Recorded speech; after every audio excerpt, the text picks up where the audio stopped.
Hi, this is Ritu. Let's revise with me. तो आज मैं आपको कराने वाली हूँ EMRS अकाउंटेंसी के लिए कुछ important questions. So let's start.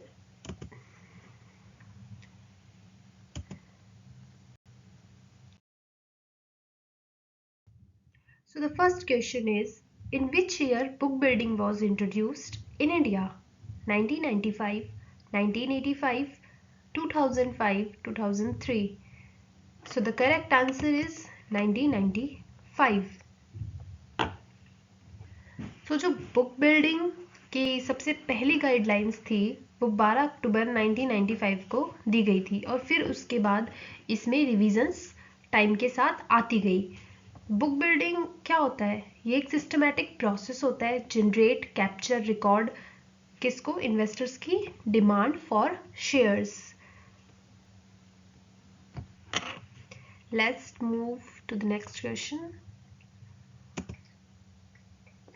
ये इसके बारे में मैंने शॉर्ट नोट डाल रखा है, इसको पढ़ के आप समझ भी सकते हैं।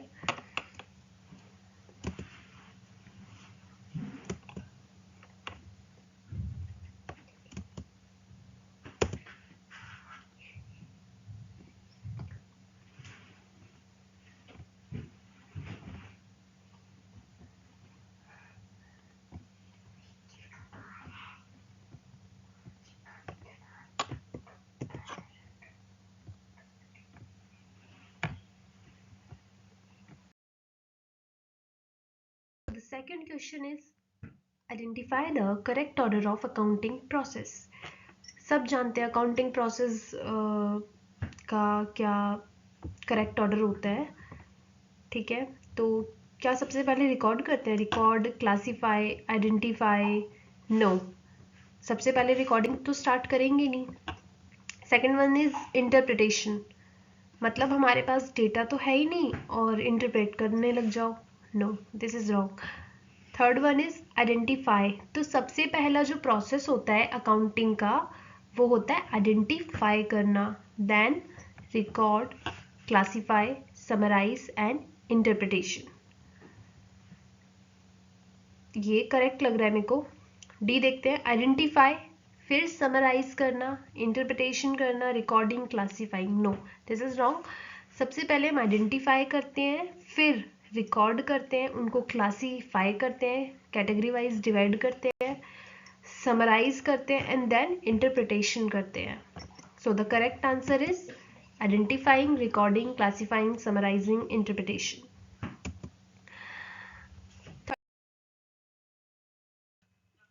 Third question is, share for which amount is paid by public are called dash shares. First one is authorized. Authorized shares कौन से होते हैं? एक company maximum number of shares जो इशू कर सकती है as specified in its memorandum of association, ठीक है? और ये जो शेयर्स होते हैं ये पे नहीं किए जाते और इसको मतलब इशू कर भी सकती है और नहीं भी कर सकती है कंपनी, तो ये पेड बाय पब्लिक नहीं होते authorised shares. Second one is paid up. हाँ, तो पेड अप शेयर्स जो होते हैं वे होते हैं पेड बाय पब्लिक, इनको बोल सकते हैं share for which amount is paid by public, ठीक है?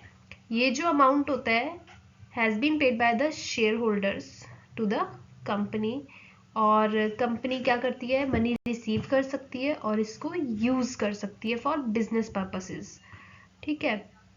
इनको हम सब्सक्राइब्ड और फुल्ली पेड शेयर्स भी बोलते हैं। जैसे कि एक एग्जांपल ले लेते हैं कि एक कंपनी है, उसने 1000 शेयर्स इशू करे एट द रेट ऑफ ₹10 पर शेयर, ठीक है? और फिर वो रिसीव कर लेती है, पूरा एंटायर अमाउंट रिसीव कर लेती है, तो इनको क्या बोलेंगे कि then the paid up capital क्या होगी कंपनी की? वो होगी 10,000, क्योंकि उसने क्या किया?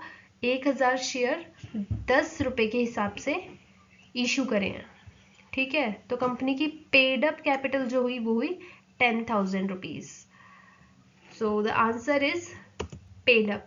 बोनस शेयर का भी बता देती हूँ। बोनस शेयर जो होते हैं ना, एडिशनल शेयर होते हैं ये, जो कि कंपनी क्या करती है अपने शेयर होल्डर को एज अ रिवॉर्ड और इंसेंटिव के रूप में देती है या फ्री ऑफ कॉस्ट, ठीक है?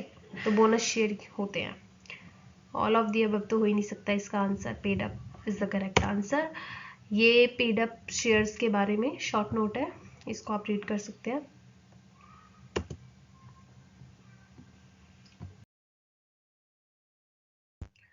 Fourth question, which of the following statement is true? Debenture holder is owner of a company. क्या डिबेंचर होल्डर ओनर होते हैं कंपनी के? नो, डिबेंचर होल्डर कभी भी ओनर नहीं होते कंपनी के, ठीक है। डिबेंचर होल्डर वो होते हैं जो मनी लेंट करते हैं। Debenture holder can get his money back only on liquidation of the company. No, this is not true. कभी भी मतलब कि लिक्विडेशन हो रहा है, मतलब लिक्विडेशन ऑफ द कंपनी का मतलब है जब कंपनी बंद हो रही है तो तब उसको मनी वापस मिलेगी। नहीं, ऐसा नहीं होता, ये भी करेक्ट नहीं है।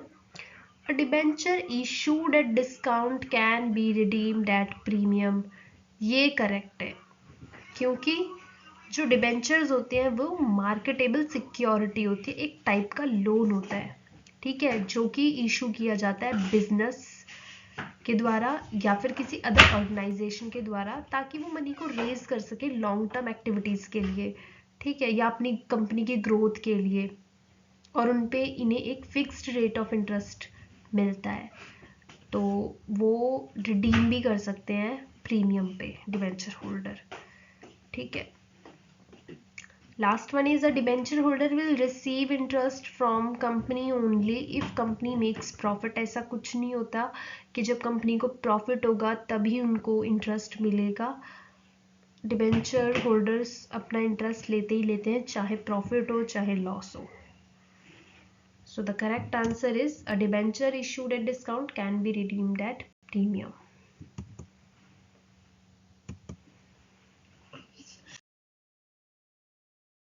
Fifth one is, as per the Companies Act 2013, the balance sheet of a company must be in the format specified in dash of the Companies Act. I think ये सबको पता होगा, क्योंकि जब हम बैलेंस शीट प्रिपेयर करते हैं तो कई बार लिखा भी रहता है उस पर कौन सा स्केड्यूल है। So the schedule 3rd, schedule 4, 5, 6, second. The correct answer is schedule 3rd. पहले क्या होता था ना, बैलेंस शीट जब प्रिपेयर करते थे तो वो दो कॉलम्स बनाते थे हम लोग, एक तरफ असेट्स एक तरफ लाइबिलिटीज, ठीक है। वो जो फॉर्मेट था वो पुराना वाला फॉर्मेट था। अब जो फॉर्मेट आया है ना, as per section 129 of the companies act 2013, उन्होंने मैंडेट कर दिया है कि वर्टिकल बैलेंस शीट होगी, सारी कंपनीज वर्टिकली बैलेंस शीट बनाएंगे। सो मल्टीपल कॉलम्स होते हैं उसमें।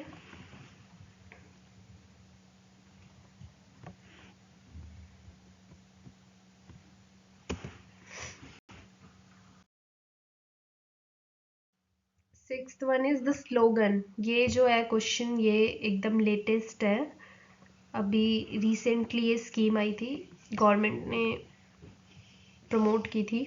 The slogan one nation one tax one market was used for the promotion of which tax scheme by the central government. तो ये slogan किसके लिए था? जीएसटी के लिए, सीजीएसटी के लिए, जीसीटी के लिए, एसजीटी के लिए। इसका करेक्ट आंसर है जीएसटी के लिए। GST goods and services tax, all know. CGST is central goods and services tax, GCT मैंने ऐसे ही डाल दिया, और एसजीटी भी।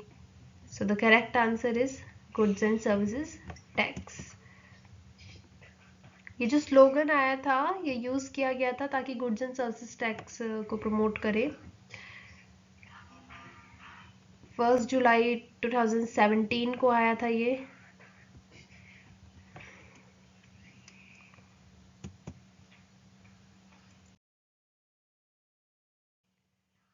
Seventh, SSC means a person by whom tax is payable on his own income.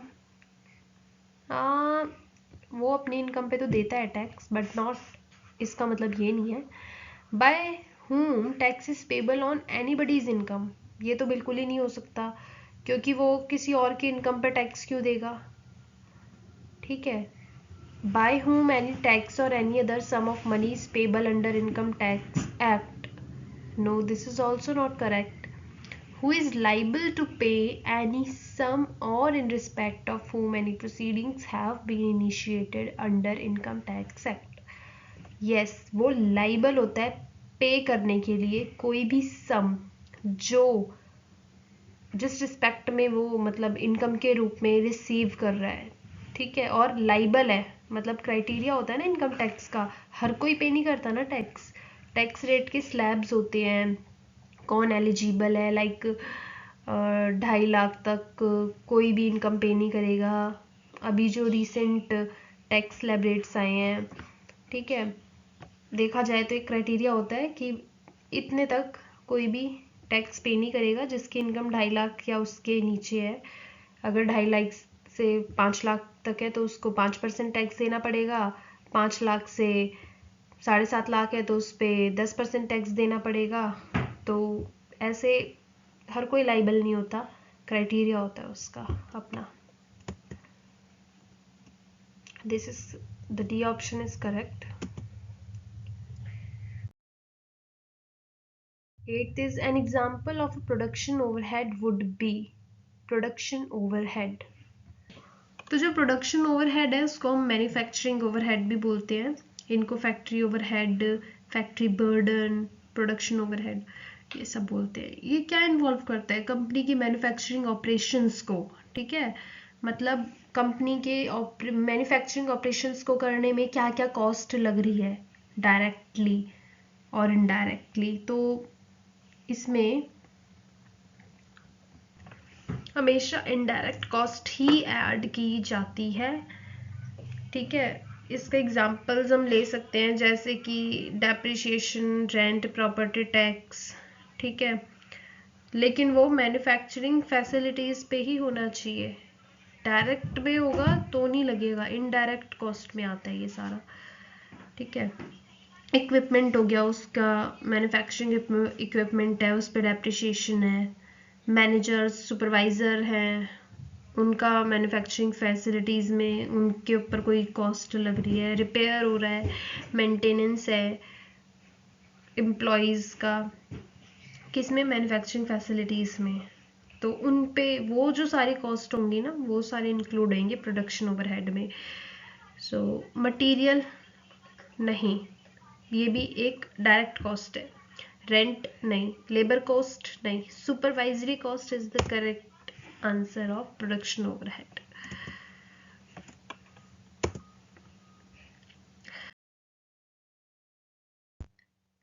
Ninth is what is zero base budgeting. Zero base budgeting नाम से ही पता चल रहा है कि कोई भी हम ईयर बेस लेके हम बजटिंग नहीं बना रहे हैं, ठीक है। हर साल एक न्यू बजट प्रिपेयर किया जा रहा है। तो first option is infinite deficit financing, no, ये तो कहीं से भी से इंक्लूडेड नहीं है बजटिंग से। Preparation of new budget every time, this is the correct answer, क्योंकि जीरो बेस बजटिंग यही होता है कि हर साल आप न्यू बजट बना रहे हो एवरी टाइम। आप लास्ट ईयर्स का कोई भी डेटा नहीं ले रहे हो उसको समझने के लिए कि अच्छा हमने लास्ट टाइम ये हुआ था, ये इतना प्रॉफिट था, इतना लॉस था, तो उसके अकॉर्डिंग अब रिस्क मिटिगेट करने के लिए हमें प्रिपेयर करना चाहिए न्यू बजट इसके अकॉर्डिंग। तो कोई बेस नहीं है, this one is the correct answer. Other option is preparation of new budget by considering previous one. तो प्रीवियस वन को अगर कंसीडर कर रहे हैं तो वो जीरो बेस बजटिंग नहीं होगी। Preparation of budget with zero risk factor, zero risk factor की कहीं पे बात ही नहीं की गई है, यहाँ पे बात की गई है सिर्फ बजटिंग की।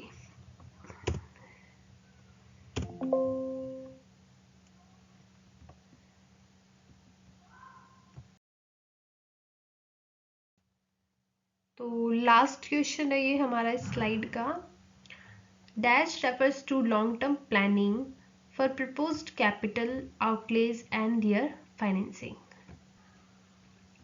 तो कैपिटल बजटिंग क्या होती है? कैपिटल बजटिंग इज ये रेफर करता है कि लॉन्ग टर्म प्लान कर रहे हो आप, ठीक है, फॉर प्रपोज्ड कैपिटल आउटलेज के लिए। तो ये तो डायरेक्टली करेक्ट आंसर है कैपिटल बजटिंग इसी को रेफर करता है। Other option is working capital. Working capital ये करेक्ट आंसर नहीं हो सकता क्योंकि लॉन्ग टर्म प्लानिंग नहीं करते हम प्रपोज्ड कैपिटल आउटलेज के लिए। वर्किंग कैपिटल होते हैं लाइक डे टू डे जो कॉस्ट होती है ना, आ रही है, खर्चे आ रहे हैं, तो वो इंक्लूड होते हैं वर्किंग कैपिटल में। Term finance not, none of the above भी नहीं हो सकता because capital budgeting is the correct answer. So thank you guys, this is about capital budgeting. ये रेफर करता है, ये यूज किया जाता है कंपनी के द्वारा मेजर प्रोजेक्ट्स हो गए, इन्वेस्टमेंट्स हो गई, न्यू प्लांट्स, इक्विपमेंट्स, इन सबको इवेलुएट करने के लिए।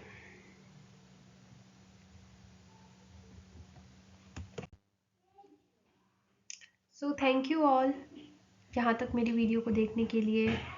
Thank you to everyone who have watched till the last.